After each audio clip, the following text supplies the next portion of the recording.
Hello, everybody, and welcome to a special edition of the Nick Watkins Show. I'm Nick Watkins. Let's get into it. Today, we are going to be discussing the NL East. We're going to be continuing our series um, on projecting the divisions for the MLB 2026 season, which is coming up very, very soon. I'm so excited for it.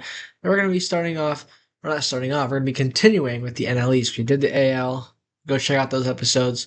And now we're going to be doing the NL, starting with the East. So let's get right into it. Let's take a look at last year's results from the East Division. And this is what happened. Let's pull this up, shall we? This is what happened in the NL East last year. The winner of the division was the Philadelphia Phillies, who went 96-66. Nice record. Won the division by 13 games. And then in second, you had the Mets, who had a colossal collapse. Just a huge, huge blunder. And they were right with the Phillies for a good amount of time. In August, they were tied and just imploded. They went 38, or sorry, yeah, I know, 83 and 79, not 38. That would have been terrible. Sorry, let me adjust my hat. It's a little bit tight. There we go. Next, you had the Marlins, who had a fun year, 79-83. Then you had the Braves, who went 76-86. Ton of injuries there.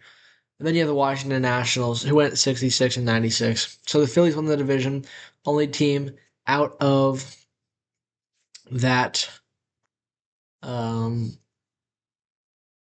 only team out of that division to make the playoffs last year. Let's get into this year. We're going to start with the Atlanta Braves, who I think have a nice lineup. I mean, let's take a look at it. Fangraphs here. Here is the projected lineup for the Atlanta Braves. You have leading off the 2023 MVP, Ronald Acuna Jr. Wow, he is such a good player. He has such a unique combination of power and speed. I mean, there's really nobody like him in the league. He is really, really good. And the problem for him, though, is it's the injuries. He's only really had two full years in his entire MLB career. They were 2019 and in 2023 when he hit 40 homers and stole 70 bases and won MVP. But since then, he's been hurt so much, and it's too bad because he really is an electric, explosive player. He's got such good pop. He's so fast. He's got a cannon of an arm. He's a really good player. He's a special talent, and you just want to see him play. You want to see him healthy. Next up is Drake Baldwin, the catcher, National League Rookie of the Year from last year. He's a good hitter and a good fielder. He's a nice player for the Braves. And next, you got Matt Olson, the first baseman, hit 53 homers in 2023, I want to say. I think it was 2023. That's a lot of dingers. A lot of dingers. He's got such a good power. He plays a very, very good first base defense. He's got a couple of gold gloves. He is a very special first baseman. He was with the A's for a long time with Matt Chapman on the A's, and then he went to Atlanta to replace Freddie Freeman. He's done a fine job of that, and he's done a nice job. And he is basically the only player from the Braves 2023 season when they were like the best team to kind of like play well last year or play at all last year. Matt Olson. Then you have Austin Riley, power hitting third baseman, who has kind of had a couple off years the last two, but he has such good power, and if he can get back to the form, that's this, I'm kind of repeating myself here. For a lot of these guys, if they can stay healthy and get back to their 2023 form, they can be an incredible player. Problem is, 2023 was a long time ago. Next, you have Mike Yastrzemski, who's I actually have his jersey right here. That wasn't even like planned at all. I just have Mike Yastrzemski's jersey. I love Mike Yastrzemski so much, and I really was sad when we traded him. I understand why. We didn't really get a lot back for him, but I understand why. But he actually had a nice end of his year from Kansas City. Yeah, he had a nice solid end of this season, and now he's in Atlanta playing left field every day for him. Wow, Mike Yastrzemski's 35. It doesn't feel that old, but he's a nice bat. He's a good outfielder. He's just a solid player all across the board. He can get a little cold at times, but it's kind of what it is. And maybe in a better hitter's ballpark, he'll hit the ball better. Next, you have Ozzy Albies, switch hitting, second baseman. Kind of a short guy, but he's got good contact. He's got good power. He can play some defense. Um, he's a good player. I mean, he's 29. He's not too old, but it feels like he has been regressing. It feels like a lot of these guys have been regressing. But I think there's still definite, you know, definite good years left. You have Michael Harris II, electric young center field talent who in 2023 was really, really good. I think in 2022 he won Rookie of the Year. I'm not completely sure about that, but I think he was in the voting. And he's he's a nice player, but I'm gonna repeat myself. If he can, they had a down year last year, but I think he is one of the premier center field talents, and I think he's gonna find that form again. Next, you have Dom Smith, another former Giant. He's not on the roster, but he's projected to be the starting DH. He's a nice first base glove. He's a good guy. Happy he found a team. And Mauricio Dubon, another former Giant. What is this? So many former Giants. Um, he surprised me. He won a Gold Glove, utility Gold Glove. He won a World Series with the Astros, and I'm happy for him. He's a good guy. The bench: Jonah Heim, Kyle Farmer, Jorge Mateo, Eli White. Let's take a look at the rotation, which is I gotta mention Hassan Kim and Sean Murphy are on the injured list. Hassan Kim got injured slipping on ice. Oh man, that is unfortunate. Um, and then Jerkson Profar got suspended for PED use again. I mean, come on, dude. How many times are you gonna juice up? I mean, for real.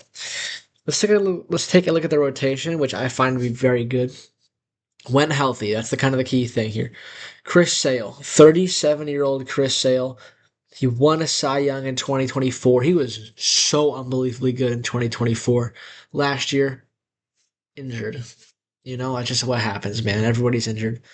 But when he's right, he is one of the best pitchers in baseball. A dominant lefty. One of his pitches are nasty, like really, really nasty.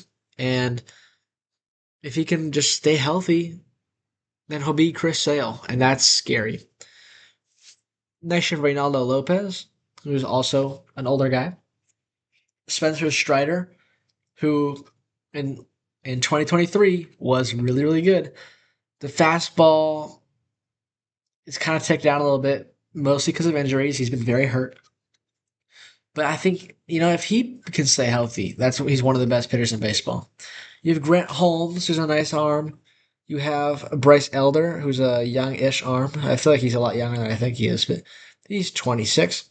And the bullpen, which is kind of a strong suit for this team. You got they say Iglesias is going to be the closer, but I think it's going to be Robert Suarez, who I think, led the league in saves last year, or at least in the National League with the Padres.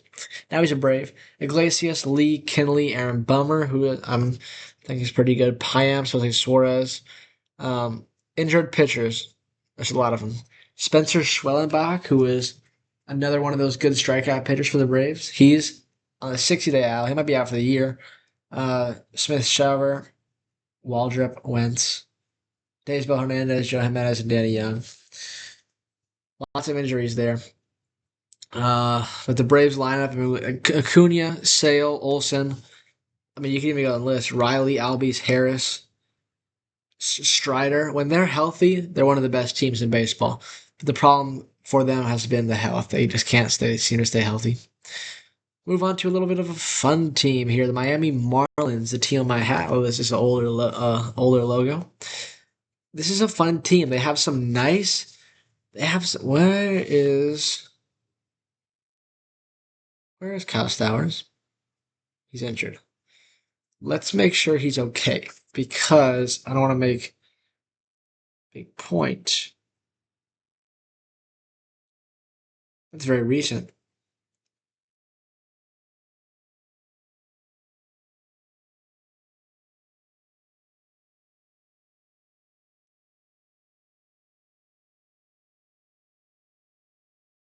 Okay, so he's gonna be out for a couple weeks. Sorry for the Silence.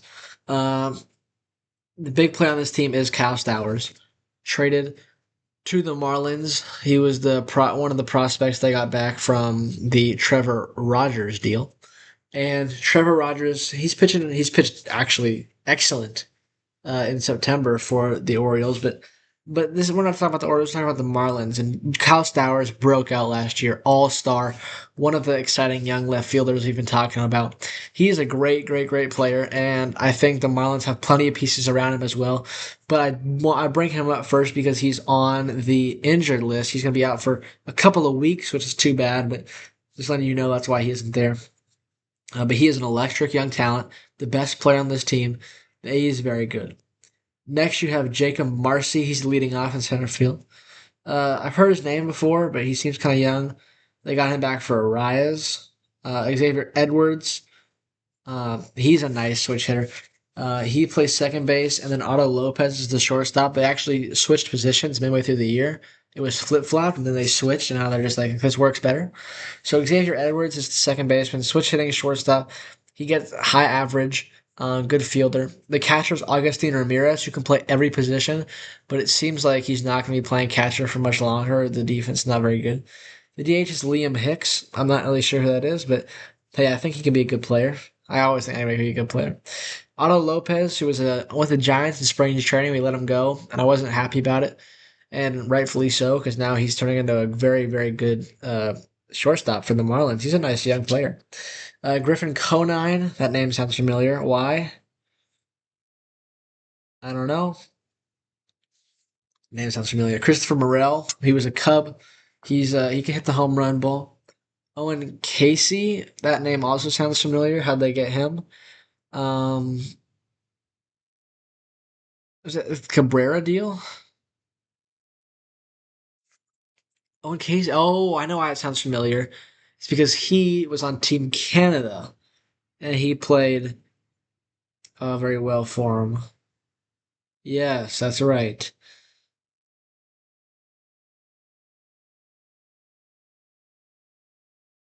Let me just where Owen Casey trade. Where did he? Edward Cabrera. That's right. Edward Cabrera was sent to Chicago, and they sent back Owen Casey, who's a nice prospect. He played well in the WBC. Then you have Connor Norby, who was actually the prized prospect from the Trevor Rogers deal. And even though it looks like Stowers is the main piece, Norby was actually the one everyone was excited about. And I still think he has some room to develop. I think he could be a good infielder. I don't think he's going to be great necessarily, but I think he's going to be a nice piece. Bench, Pauly, Sanoja, Hernandez, Daniel Johnson, former Giant. Here's the rotation. Sandy Alcantara, Cy Young in 2022. Nice pitcher. He's 30 years old. His dominance in 2022 was really, really, really good. The problem there, though, is that maybe it was 22, maybe it was 23. I can't remember. The problem there, though, is last year and the year before were not good for him, and he pitched well in the WBC. I hope he can pitch well again and revive his career, but the jury is definitely out on Sandy. You have Yuri Perez, who's a nice young pitcher. Um, he's got some good stuff. You got Max Meyer, who was a top pick in 2020. Chris Paddock, a veteran. Jansen Junk, also a veteran. Here's the bullpen. Pete Fairbanks, who's I think is a very, very good closer. You got Colin Fauché, Phillips, Bender, Nardi, King, Bakar, Peterson. Uh, it's all right. I mean,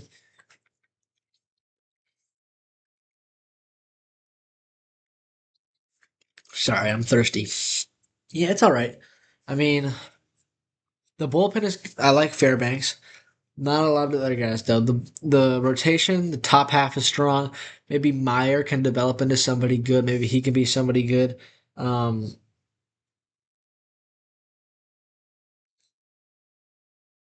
and then there are a lot of young, fun pieces at the top. Stowers, Edwards, Ramirez, Norby, Casey, Otto Lopez. Even there are some nice. There are some pieces there. I don't think it's going to come together quite yet. But the Marlins are a team to watch out for in the future, and that's fun. That's fun for the league. Next up, some big spenders in the offseason, the New York Mets. Let's take a look at their lineup.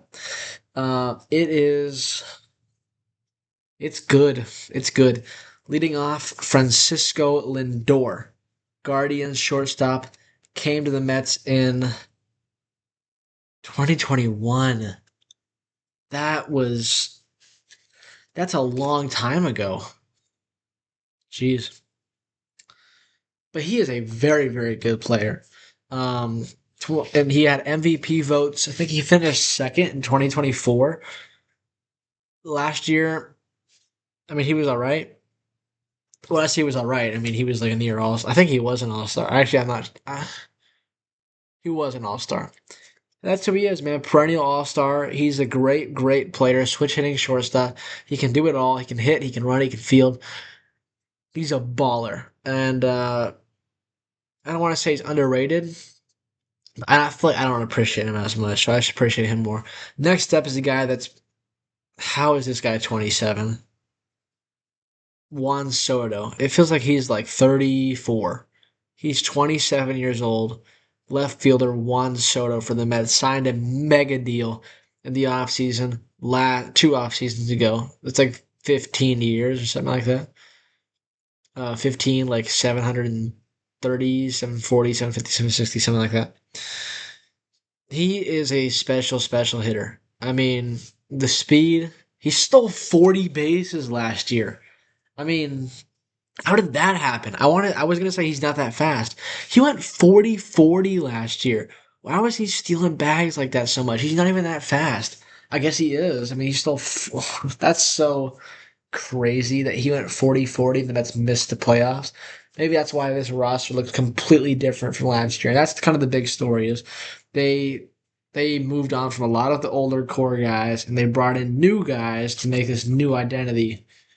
And it looks very appealing. I'm not gonna lie. I mean, you got Lindor, Juan Soto, who I could just rave about, but he is a really special hitter, and I probably can't do him justice. The appreciation, the eye, the power, the contact skills, the bat to ball skills, just the presence in the batter's box. That's Juan Soto. Next, you have Bo Bichette. Bo Bichette, former Blue Jay. This is his first year, going to be his first year with the Mets. Signed a pretty big contract. Big player for Toronto. He's got nice contact. The defense, he's gonna be playing third base, which is that's kind of the story of the Mets is they have like four middle infielders. They have like four shortstops that they have two shortstops and two second basemen. They're gonna have to play somewhere else. So Bichette's going to third. We'll definitely see how that works out. It is gonna be very curious to see. And yeah, we'll see. We'll see how that goes. But the contact skills are amazing. He's got a good eye, good on base. He's a good hitter, good hitter. Next you have Jorge Polanco, who is that the last of the not the last, but he's one of the middle infielders. He's gonna be playing first base. Switch hitter, had a nice season last year for Seattle and cashed in. Some big hits in the postseason. I like him. I like his MLB The Show cards. He's got a nice swing. The first base, we'll see how the defense plays, but it looks good. You got Luis Robert Jr. He came over from the White Sox in a trade. He's a special. I always say everyone's a special player, but he actually does have a lot of good tools, good contact. I mean, he's got power, he's got contact. He can be a five-tool guy. Can he stay healthy? Can he hit against right-handed pitching? These are questions that will have to be answered. But if you take a look at the 2023 year when he went like I think it was like 40-20, maybe like 38-20, I think, only the show card. Great season, but that was kind of the outlier. And we're trying to see if Robert can become the All Star again, to re become the All Star. You have Brett Beatty, who's a top prospect, former top prospect of the Mets. He's still on the Mets. He's going to be DHing, but we might see him at third if Bichette's defense doesn't play. You got Marcus Simeon, came over from the Rangers and trade in November. He can play Gold Glove defense. The offensive numbers are down a little bit from the past couple of seasons, but He's a nice player. And then you got Carson Benj, who's like not NRI, but right field. Francisco Alvarez, who's a nice catcher. He can hit the ball. Mark Vientos on the bench. I like him. Torrens, Bruhan, Tyrone Taylor. This is the rotation, which is quite good. Freddie Peralta. He is their starting pitcher when he's their ace. Came over in a trade in January from the Milwaukee Brewers. Freddie Peralta, I think, is one of the more underrated pitchers in baseball. I actually think he's top five. I think he's the fifth best pitcher in baseball, if we're being honest. And that's where I have him. Um, I think he's a very, very good pitcher. The stuff is nasty. The control is good. He's got that mentality of an ace. This is a good deal for the Mets, especially if he resigns. We'll have to see how they do if he does resign. Those are questions for next offseason. He's got 1 year left in his contract. I was very, very surprised the Brewers were trading him. We'll get into that in tomorrow's episode about the NL Central. But, geez, man, it's like for the Mets to be that good already and then add Freddie Peralta, that's a major deal. I was hoping the Giants would make that move. Next, you have David Peterson, who was an all-star last year, kind of like Robbie Ray. The first half was very good. The second half, not as good. But the first half was excellent. The second half was good. And you'll take good, but you'd rather have excellent. So good compared to excellent doesn't look very appealing. But when you see good by itself, it is good. Good is good. Good is good. Good is good. Good is not excellent. Excellent is not good. Excellent is good because it's not excellent. And I've had a very long day. If you can't tell, if you're still here, thank you for being here. Drop a good is excellent in the comments. Um, Next you have Nolan McLean. Actually, Peterson, kind of like for Robbie Ray, if he can stay in that middle between excellent and good, you'll take that every day of the week. Nolan McLean, young pitcher, could be rookie of the year. He's got that kind of potential. He's got some nasty stuff. Good, good, good breaking ball. He was the starting pitcher for Team USA in the final of the WBC. He pitched well. He gave up 2 runs over 4 2/3. And from what he showed in his limited starts last year, he looks like a dog. He looks like a future ace. You have Clay Holmes, former reliever of the Yankees turned starter, who pitched in the U.S. for the U.S. in the WBC, and he also looked very good. It was an interesting experiment. It is an interesting experiment. And it looks like it's paid off. I mean, he's not terrible. He's not yet. He's not necessarily good. He's okay. He's an okay starter. Then you have Kodai Sengai, who amazed in his first year in 2023. And then after that, he just wasn't healthy 24, wasn't healthy 25. But if he can get back to 2023 form, look out, hitters. This is how the bullpen looks. 2 Yankee additions, Devin Williams, the closer, Luke Weaver. You have Brooks Raley, Luis Garcia, Brazaban, Myers, Lovelady, and Sean Manaea, long reliever. They also have in the bullpen AJ Minter and Reed Garrett, who are injured right now, and Daniel Nunez.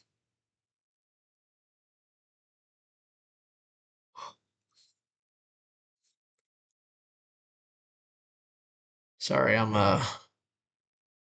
tired, gang. I'm I'm tired. But we're gonna do this. We're gonna power through, and then we'll get to go to bed. The team is good. The team is really good. You look at the lineup: Lindor, Soto, Bichette, followed by Polanco, Robert, Beatty, Simeon, and then it looks like Benj and then Alvarez. 1 through 3 is elite. 1 through really 7 is pretty scary. Um, it's a good lineup. It can play defense. It can hit for contact. It can play the baseball well. And that's what the Mets were looking for going into the offseason, and they accomplished that. Going now to the next team, which is the Washington Nationals. This team is not as fun. They have some really good young players, but they did trade away Mackenzie Gore, kind of signaling the end, not the end of it, like they traded away Gore, and does that mean the rebuild is basically the Gore trade signaled the start of another rebuild, and they still have plenty of nice pieces, but they're not going to be doing anything this year. Um, they have a lot of nice players. They have so many good prospects, but the problem is they're not going to be winning anything. And I really hope that it doesn't run out. Like I hope that Wood and Abrams and all them don't leave. But let's look at the lineup. C.J. Abrams, shortstop. He's a nice young prospect. He's not even a prospect anymore. He's a nice young shortstop. He's fast. He's very fast. He's got a good arm. He can hit for power. He's kind of a flashy player. Hopefully, he can tune in that contact skills. You got James Wood, who the one knock on him is he strikes out a lot. Other than that, he does everything. He hits dingers. He hits tons of bombs. He can field. He's tall. He can run. His second half was actually atrocious last year, but the first half was super impressive. And you can kind of chalk that to being a young guy, but he's kind of the last of those exciting left fielders that we've been talking about all week long. Next, you have Keibert Ruiz, who's kind of the veteran on this team. This is a very young team. Um, Keibert Ruiz, switching catcher, Luis Garcia, Brady House, who's 22, who's a good prospect. Um, Dylan Lyle, Andres Chaparro, Nassim Nunez, Jacob Young, and then the bench looks like Milas, Tena, Vivas, and Weimer. I also want to mention Dylan Cruz in the minor leagues and Robert Hassel III, who's one of the players that got back from Juan Soto. Um, those are some pretty highly ranked prospects. And they have Josiah Gray. Wow, Josiah Gray still in the minor leagues. They got him back from Scherzer, or for Scherzer. There's a lot of good young pieces there. It's kind of hard to talk about. They got Cavalli, Michaelis, Griffin, Irvin, and Littell in the rotation. Wow, Zach Littell went up on the Nationals. Clayton Beechers looks like the closer. They got Henry, Lord, Pulin, Perez, Rabalta, Granillo, Waldachuk. It's not very good. It's not very good. Um, Wood, Abrams, when Cruz and Hassel come up, as well as House and Young, you can add. Those are some fun, exciting young players. It's just not going to be anything. Let's move on to the Phillies here. I'm going to lean back because I'm quite tired. But hopefully you guys can still hear me. What does the Phillies look like? Right up top there. This is the lineup for the Phillies, starting off with Trey Turner. The thing with the Phillies is they're kind of the opposite of the Nationals. They have so many good players, but they're all old. Ooh, they're all old, and that's kind of the question for the Phillies: is this core still, in intact? I guess is it still viable? That's the question. Trey Turner, he's super fast. He's got good contact, great defense, one of the best shortstops in baseball. Is he regressing? Maybe. Cal Schwarber hit 50 plus homers last season. MVP two is a primary DH. He just smacks the heck out of the baseball. He walks a little bit. He strikes out a lot, but he also hits a dingers a lot. So you'll take that. Then you have he got extended this. He got extended. He re-signed with the Phillies 5 year deal. You got Bryce Harper, came up one of the most electric prospects of all time with the Nationals. Came to the Phillies in 2019, which was 7 years ago. Um, whoa, that was a long time ago. Bryce Harper. He plays first base now. If you didn't know, he was an outfielder, and then when Reese Hoskins tore his ACL, or actually that's not true. When Harper tore his UCL and had Tommy John, he wanted to get back in the game more, but Schwarber was DHing, so he had to play in the field if he wanted to play. So he learned first base. He learned first base, and now he plays there because he's just really good at it. Alec Bohm hitting cleanup. I don't know about that. I'm not super high on this guy. I'm not gonna lie to you. Um, but that's just me. That's just me. Will it come together for him? We'll see. Brandon Marsh. He's a good center fielder. Uh, Adolis Garcia, World Series hero. postseason hero for the Rangers in 23. His career went into a tailspin, but now he's back. Now he's on the Phillies. Changed the scenery. Maybe he'll get back to good form, but he's 33. I don't know. Maybe his best days are over. Bryson Stott, who I think is a very good player, short or second baseman. JT Realmuto got extended, or he re-signed. Catcher, big piece of that core. He's been good for a long time, but maybe that's not the case anymore.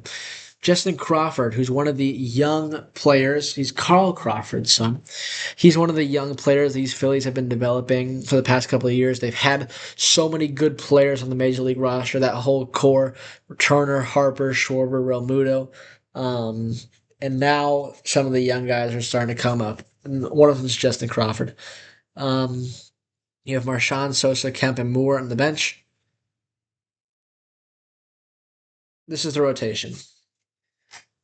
It is. It's good. It is a good rotation. Zach Wheeler, he's injured. Let's look up Zach Wheeler. When is he coming back?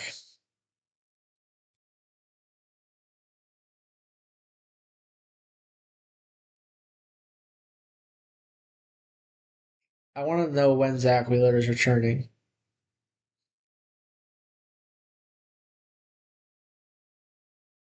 Oh, April.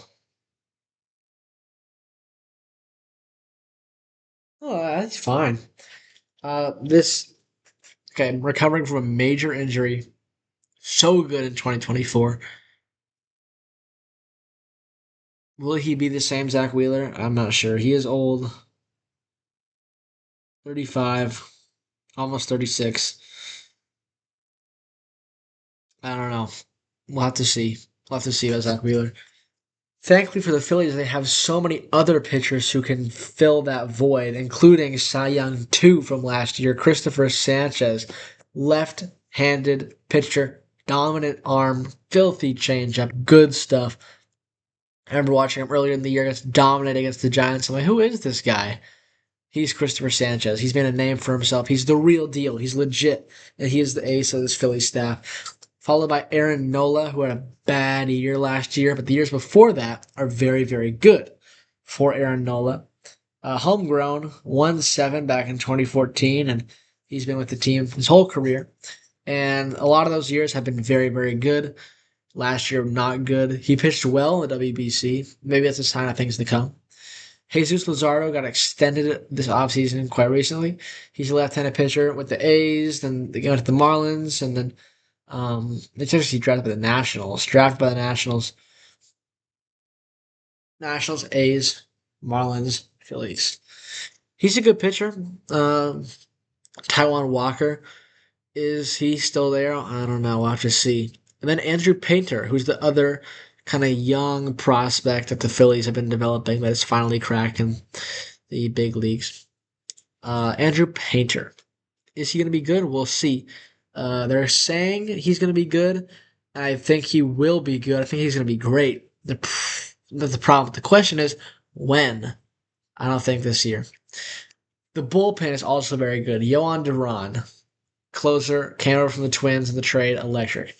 Jose Alvarado, Brad Keller, Tanner Banks, Bolin, Backus, Meza, and Pop, as well as Kirkering on IR. It's good. Um,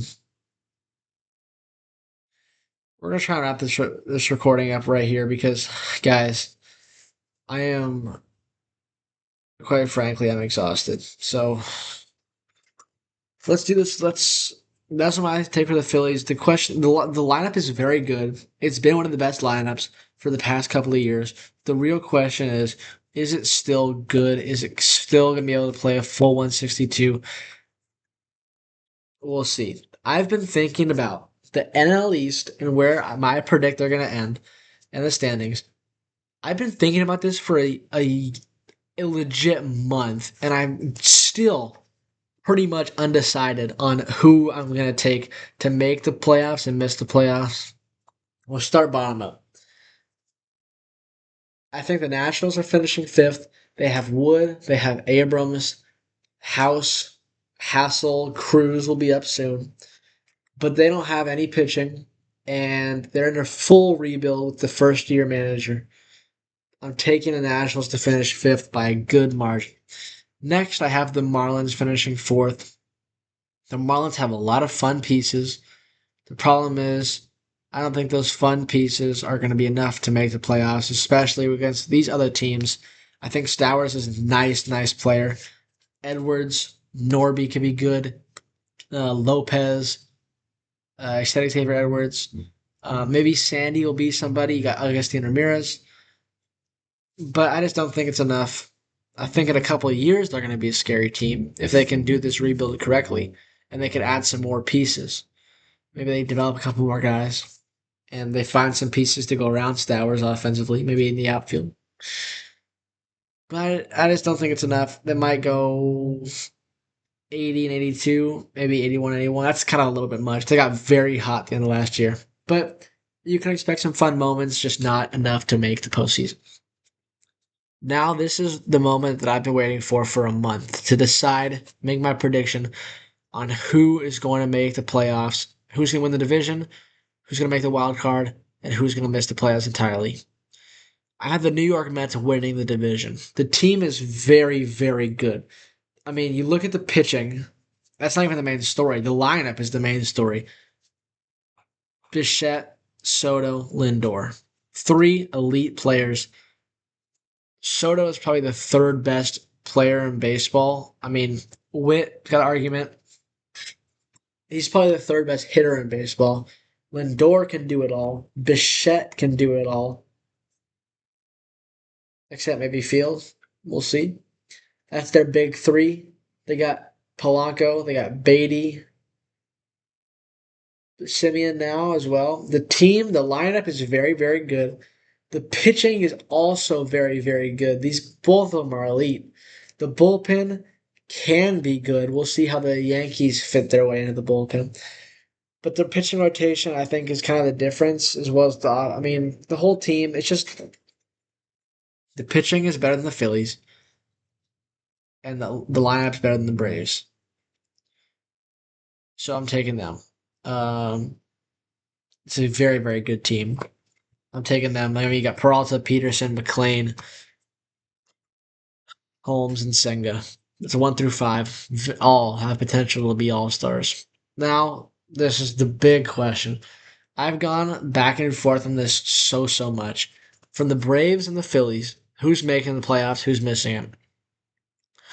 Let's walk you through my thought process. The Phillies have made the playoffs basically every year since 2022. It seems like they're always a lock to make it. And they won the division last year, won 96 games, lost to the Dodgers in the DS. They lost a couple pieces. They lost Ranger Suarez, who I forgot to mention. They lost Harrison Bader. Those were some big pieces last year. The core is older. However, the core is also very good. I mean, you look at the names. Harper, Schwarber, Turner, Stott, Bohm, Marsh, Real Muto. It's good. They have a youth infusion as well. The pitching is their strength now, in my opinion. Christopher Sanchez. Zach Wheeler, if he comes back and plays well, that's a plus. Aaron Nola. Jesus Luzardo. Taiwan Walker, maybe. Maybe Painter is a guy. We'll see. The bullpen is also a solid. Duran and Alvarado. Throw gas. For me, about the Phillies is the core, is the lineup still viable than this year? Because we've seen regression from some guys like Realmuto and kind of Turner. Schwarber had an incredible year last year. Can he do it again? I don't know. For the Braves, the question is injuries. Will they be healthy? The lineup: Acuna, Albies, Harris, Riley, Olson, Yastrzemski, Baldwin. The lineup is good. The lineup is very good. Injury prone. down years last year. The pitching rotation is also good. Not as good as New York or Philly, but it's good. Also deals with injury problems. Can Strider and Stale stay healthy? If they do, those are Cy Young candidates. But can they stay healthy? Can one of the other guys, like Elder or Holmes or Reynaldo Lopez, can one of those guys step up and be a top end starter? I think the bullpen is probably dare I say, the best bullpen out of all of them, with Iglesias and Minter, and then the closer, Robert Suarez. So, would you rather have elite pitching or elite offense? I would say elite pitching, which is the Phillies. But in this, for some reason, I want the Braves. And maybe it's because pitching is more of a, you want elite pitching more in the postseason, but in the regular season, and we've seen offense. I'm taking the Atlanta Braves to make the playoffs and the Philadelphia Phillies to not. I feel like this is kind of a hot take. But what I'm banking on is kind of silly because there's no real evidence to support this claim. It's kind of grasping at straws. It seems I'm kind of banking on nothing here. I have nothing to go off of, but I got a vibe, man, that Ronald Acuna Jr. will be healthy this year. And when Ronald Acuna Jr. is healthy, he is one of the greatest players in baseball. The power and speed combo is exhilarating. The arm is unreal. And if he gets hot for the whole year and you can get normal production from Riley and Harris and Olson, and Baldwin continues his rookie of the year form, and Albies plays well, it's a lot of ifs. But the lineup is too good to ignore. If they're all healthy, that's the big if. If they're all healthy, and if the rotation can stay healthy, they're one of the best teams in baseball. 2023, they were healthy. Look what they did. 2024, they weren't healthy, and they still made the playoffs. Last year, it just exploded. They sucked. This year, I expect them to be healthy enough to make the playoffs. Probably won't go anything from there. Maybe we'll lose in the wild card. But I expect them to be healthy. I expect Acuna to be healthy, and I expect Acuna to have a phenomenal season because that's what a healthy Ronald does. And that are my predictions. Those are my predictions. I got the Mets. I got the Braves. Those two will make the playoffs. Phillies will miss the playoffs, which will be crazy. The Marlins and the Nationals. So it's gonna do it. I'm gonna go to bed like right now. So thank you everyone for watching this episode. I'll see you tomorrow for NL Central. Have a good night.